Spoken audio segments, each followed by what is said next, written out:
और इस वक्त एक बड़ी खबर आ रही है नीट मामले में सुप्रीम कोर्ट का बड़ा फैसला। बड़े पैमाने पर पेपर लीक नहीं, सुप्रीम कोर्ट ने कहा है पेपर लीक सिर्फ पटना हजारीबाग तक सीमित है। परीक्षा में व्यवस्थागत चूक नहीं हुई है।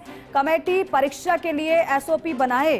सुप्रीम कोर्ट ने दोबारा परीक्षा कराने की मांग खारिज की है। इस वक्त की बड़ी खबर, हालांकि इससे पहले भी सुप्रीम कोर्ट की तरफ से इस तरीके से टिप्पणी की जा चुकी है पूरे मामले पर। एक बार फिर से सुप्रीम कोर्ट की तरफ से ये बेहद अहम टिप्पणी नीट मामले पर की गई है। एक बड़ा फैसला सुप्रीम कोर्ट का नीट मामले पर, क्योंकि कई ऐसे परीक्षार्थी भी हैं जिनका ये मानना था कि एक बार फिर से परीक्षा हो, लेकिन सरकार की तरफ से ये कहा गया कि जहां जहां पर दिक्कतें आई, जहां जहां पर पेपर लीक का मामला सामने आया, वहां पर हमने कार्रवाई की है।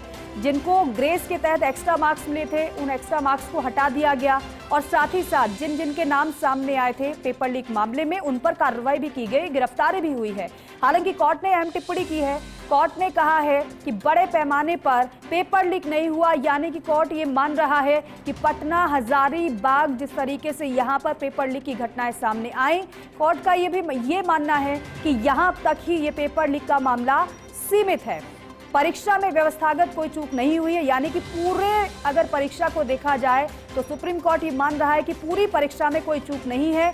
एक दो जगह जैसे मामले सामने आए, वहां पर जिस तरीके से कार्रवाई हुई है, कोर्ट ने यह कहा है कि जो पटना हजारीबाग में पेपर लीक की बात सामने आई, वहीं तक पेपर लीक सिर्फ सीमित है। और इसीलिए कमेटी परीक्षा के लिए एसओपी बनाए, क्योंकि कमेटी का गठन किया गया था जांच के लिए। सुप्रीम कोर्ट ने दोबारा परीक्षा कराने की मांग खारिज कर दी है। गौरव हमारे सहयोगी दिल्ली से हमारे साथ जुड़ रहे हैं।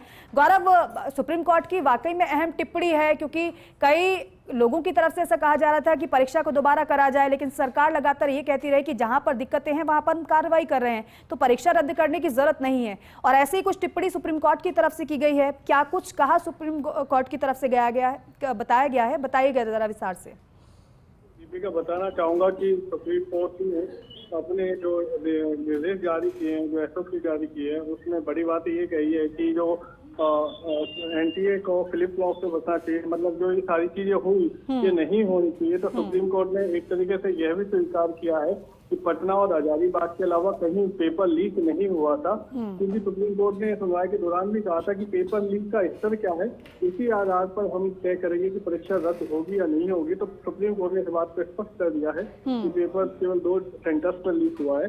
उसके अलावा एसओपी में जो उन्होंने कहा है, उसमें जो साइबर सुरक्षा के कदम उठाने की बात उन्होंने कही है। और सबसे बड़ी बात जो है, उन्होंने एनटीए को स्पष्ट कहा है कि ये जो पिछले स्ट्रॉन्ग रूम का पिछला दरवाजा खुला रखना, ये सही चीजें नहीं है।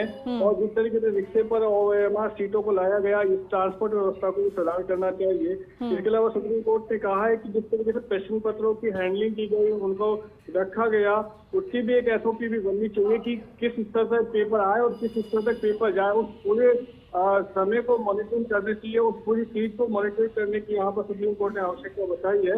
इसके अलावा सुप्रीम कोर्ट ने साइबर इश्यूज पर भी ध्यान दिया है। उन्होंने कहा है कि जो साइबर इश्यूज है, यानी कि जो फिंगरप्रिंट है और उसके बाद पेपर लीक होता है, तो किस स्तर पर साइबर सुरक्षा उपाय करनी चाहिए, उन सारे मुद्दों को सुप्रीम कोर्ट ने ध्यान में रखते अपने डायरेक्शन दिए। एक विस्तृत गाइडलाइन उन्होंने दी है। हालांकि सुप्रीम कोर्ट फैसला सुना तो कहा कि मैं ज्यादा इसमें लंबी बातें नहीं कह पाऊंगा, ज्यादा लंबा विस्तार से मैं अभी नहीं बता पाऊंगा।